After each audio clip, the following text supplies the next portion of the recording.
Israel इतना से रियासत नाजायज जलील किस तरीके से अपने आप को खुल के बात कर रहा है कि पूरे मिडिल ईस्ट में हम ग्रेटर इसराइल बनाएंगे। किस तरीके से ये हिंदू ज़ायनिस्ट अब खुल के बात कर रहे हैं कि हम अखंड भारत बनाएंगे। हत्ता कि अपनी पार्लियामान पे इन्होंने नक्शा लगा दिया कि अखंड भारत का मतलब है कि पाकिस्तान को खत्म करेंगे, पाकिस्तान पर कब्जा करेंगे। ये भारत की एक बहुत बड़ी चाल है एक्चुअली, जो हमारे लोग समझ नहीं पाते।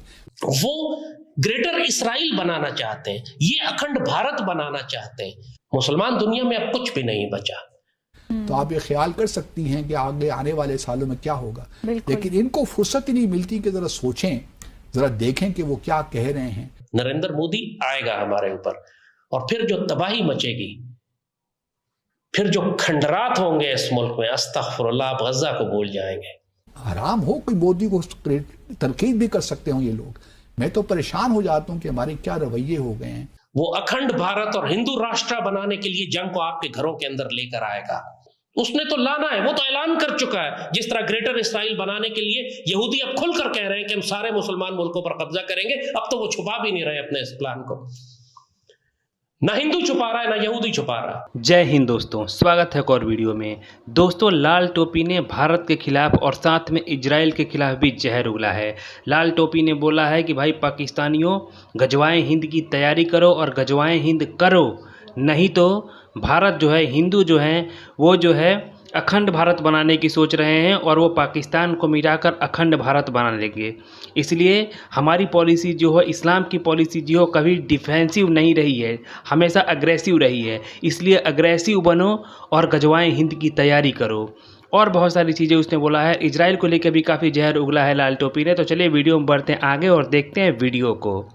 इसराइल इतना से रियासत नाजायज जलील किस तरीके से अपने आप को खुल के बात कर रहा है कि पूरे मिडिल ईस्ट में हम ग्रेटर इसराइल बनाएंगे। किस तरीके से ये हिंदू ज़ायनिस्ट अब खुल के बात कर रहे हैं कि हम अखंड भारत बनाएंगे। हत्ता कि अपनी पार्लियामान पे इन्होंने नक्शा लगा दिया कि अखंड भारत का मतलब है कि पाकिस्तान को खत्म करेंगे, पाकिस्तान पर कब्जा करेंगे।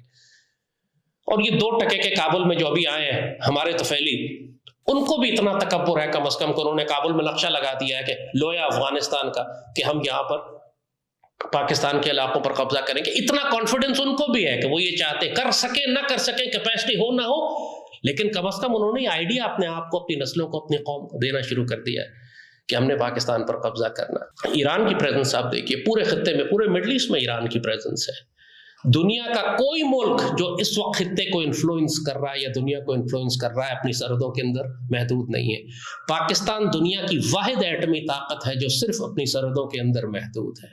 पाकिस्तान को अपनी इस पॉलिसी को तब्दील करना पड़ेगा। अब हमें अपनी डिफेंसिव पॉलिसी को एक वॉर स्ट्रेटेजी में तब्दील करना होगा। वो अगर अखंड भारत की बात कर रहे हैं तो हमको फिर गज़वाए हिंद की बात करनी है, हमको ग्रेटर पाकिस्तान की बात करनी है। ये जिहाद जो है वो हर मुसलमान पे फर्ज है। अच्छा, जिहाद कब फर्ज होता है? जब मुसलमानों के ऊपर जुल्म कर रहे होते हैं कफार। ठीक है। और जिहाद की परमिशन कब होती है? जब हमारे कंट्री से, अगर हमारे पास कितनी जिहादी तंजीमें हैं, हाँ। हम अगर चाहें तो हम मुजाहिदीन को नहीं भेज सकते वहाँ, तो भेजें, फिर क्यों नहीं भेज रहे वो? अच्छा, वो जिहादी तंजीमें पाकिस्तान में मौजूद हैं। आप जिहादी पाकिस्तान में कितनी तंजीमें हैं जिहाद के नाम पे जो बनी हुई है, तो वो जिहाद करती है। तो वो किस लिए, उन्होंने किसके खिलाफ जिहाद करना है? जो पाकिस्तान में अगर मौजूद हैं, तो अगर फलस्तीन के साथ फिर किसके खिलाफ करना है? वो पूरी दुनिया में उनका काम यही होता है कि पूरी दुनिया में कहीं भी मुसलमानों के ऊपर जुल्म हो रहा हो तो उन्होंने जाके, भले वो कश्मीर हो, भले फलस्तीन हो, बोस्निया हो, चेचनिया हो, जहाँ भी हो, उन्होंने अपने मुजाहिदीन भेजने होते हैं। ठीक है। अभी उनको सपोर्ट किसने करना है? गवर्नमेंट ने। वीजे किसने जारी करने हैं? गवर्नमेंट ने। अच्छा। जब गवर्नमेंट ही नहीं चाहती, हमारे तो यहाँ ये हालात हो गए हैं कि अगर मेरे साथ जुल्म होता है, अच्छा, तो यहाँ जो मेरे साथ खड़ा हो जाएगा वो एंटी गवर्नमेंट हो जाएगा। गवर्नमेंट हमेशा उस बंदे की सपोर्ट करेगी जो जालिम है, जो मजलूम है, उसकी सपोर्ट हमारे कंट्री में नहीं की जाती। अच्छा। तो पूरी दुनिया में वर्ल्ड लेवल पे कैसे हम मुसलमानों को तहफ़्फ़ुज़ दे सकते? नहीं अंकल, सर जो उनसे थोड़ा सा जज्बात में आ रहे हैं, नो डाउट जज्बाती, उनका अपनी ओपिनियन है, जज्बाती हो रहे हैं। मुझे अच्छा लग रहा है, आप बात कर रहे हैं और खुल के बात कर रहे हैं, इसमें कोई इशू नहीं है। लेकिन आप कह रहे हैं कि गवर्नमेंट जो जिहादी तंजीमें हैं उन्हें पासपोर्ट दें, वीजा दें, वो जाएं। मेरी बात प्रमोट करें। परमिशन अगर किसी के खिलाफ जंग लड़नी है तो गवर्नमेंट हो डायरेक्ट जंग लड़ ले। जिहादी तंजीमें, यानी कि इसका मतलब हम जिहादी तंजीमें इसलिए पाल रहे हैं या उन्हें प्रमोट कर रहे हैं कि भाई कल को किसी के खिलाफ जंग लड़नी हो तो उन्हें आगे कर दें। इसका तो ये अब तो हमारी ये पोजीशन ही नहीं रही कि हमारा एक वजीर आज़म बगैर अमेरिका के चाहे किसी मुल्क का विजिट नहीं कर सकता। जिहादी एक बंदे का जिहाद करने के लिए जाना वो तो आपको पता ही है कितना पॉसिबल है। ठीक है। जब हमारा एक प्रेसिडेंट या कोई ऐसा बंदा जो है वो अमेरिका की परमिशन के बगैर किसी उसके ना चाहने वाले कंट्री का विजिट नहीं कर सकता। अच्छा। हमारी ये हालत है कमजोरी की। मैं आज सोच रहा था क्या कि जैसे ईरान ने हमला कर दिया इसराइल के ऊपर, इसराइल ने हमास पे किया, उसने कर दिया, उस वक्त सब तमाम ही मुसलमानों को अटैक करना चाहिए था इसराइल के ऊपर। तो फिर पूरी दुनिया में जंग छिड़ पूरी जाती। दुनिया में नहीं जंग छिड़ती। अभी यहाँ कह को रहे नहीं थे लगता पाकिस्तान इधर से ईरान, ना, ना, ना, अफगानिस्तान। अब देखो अच्छा। मेरे होते हुए यमन ने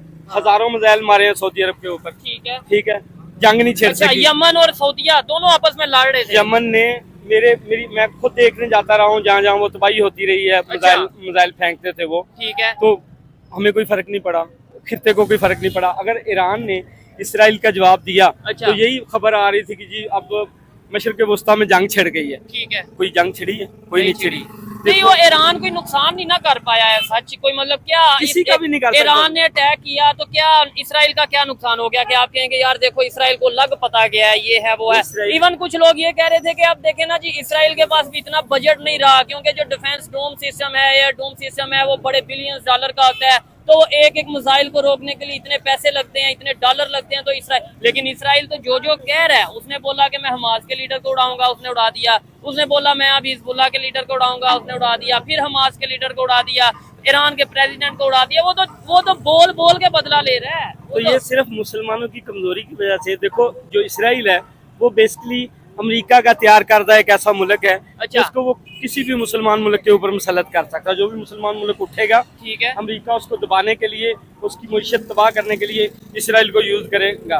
तो हम भी बचपन से सुनते आ रहे हैं और हम क्यों नहीं तस्लीम कर रहे हैं इसराइल को। हम तो ये कहते थे कि इसराइल जो है सबसे ज्यादा दुश्मन पाकिस्तान का है, तो पाकिस्तान के ऊपर क्यों नहीं अटैक? पाकिस्तान का कोई दुश्मन, पाकिस्तान का इसलिए दुश्मन है कि हमने उस रियासत को तस्लीम नहीं किया। अच्छा। बाकी हमारे जो अभी जो हमारे लीडर बैठे हुए हैं, ये वहाँ से इंपोर्ट नहीं करते रहे। इनकी जो जद्दा में फैक्ट्री थी, इन्होंने मशीनें इसराइल से इंपोर्ट की थी। अच्छा। हाँ जी, जो ये आप मतलब बड़ी बात कर रहे हैं कि हाँ पाकिस्तानी लीडर्स, मैं नाम नहीं किसी का भी लेता, लेकिन पाकिस्तानी लीडर्स ऑलरेडी इसराइल से ट्रेड कर रहे हैं, बिजनेस कर रहे हैं। हाँ जी, बिजनेस कर रहे हैं। और ये तस्लीम करने की बात मेरे होते हुए ये सऊदी अरब ने तस्लीम किया, दुबई ने तस्लीम किया, ये अमेरिका ने प्रेशर डाल के तस्लीम करवाया।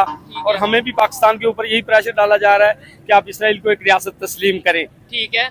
हमारे पास ये नहीं है कि हमारे पास इंस्ट्रूमेंट नहीं है। हमारे पास अल्हम्दुलिल्लाह हमारा दफाई निज़ाम ऐसा है कि हम यहाँ से बैठे इसराइल को तबाह कर सकते हैं अगर चाहे तो। क्यों नहीं?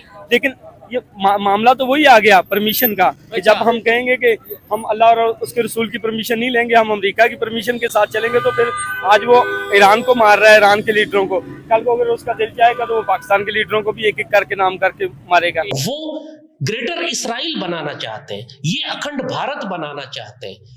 अगर अभी तक वो नहीं बना सके हैं तो उसकी वजह सिर्फ पाकिस्तान है। उसकी वजह सिर्फ ये है कि अल्लाह ने रास्ते में पाकिस्तान को बिठाया हुआ है। ये यहूदी ताकत अरब दुनिया आपने देख लिया है कि इसकी अब कोई हैसियत बाकी नहीं रह गई इसराइल के सामने। 1 साल से गजा में जो तबाही मचा रहे हैं, अरब दुनिया का हाल आपके सामने आ चुका है।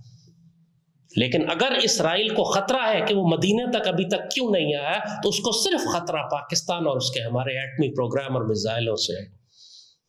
इस मशरक़ी वुस्ता में इस मुसलमान दुनिया के एक दरवाजे पर हिंदू ज़ायनिस्ट बैठे हुए हैं जिसकी आगे हिफाजत पाकिस्तान कर रहा है, और दूसरा इसका मशरक़ी मगरबी किनारा जो है वहां तुर्की है जो बिल्कुल यूरोप से लगा बैठा हुआ है। और वो यूरोप और वो नेटो जो इन यहूदियों को हमारी सफ़ों में दाखिल कर चुके हैं मुसलमान दुनिया को अंदर से तबाह करने के लिए। अल्लामा इकबाल ने यही फरमाया था इसराइल के बारे में, a western outpost on the gates of the east.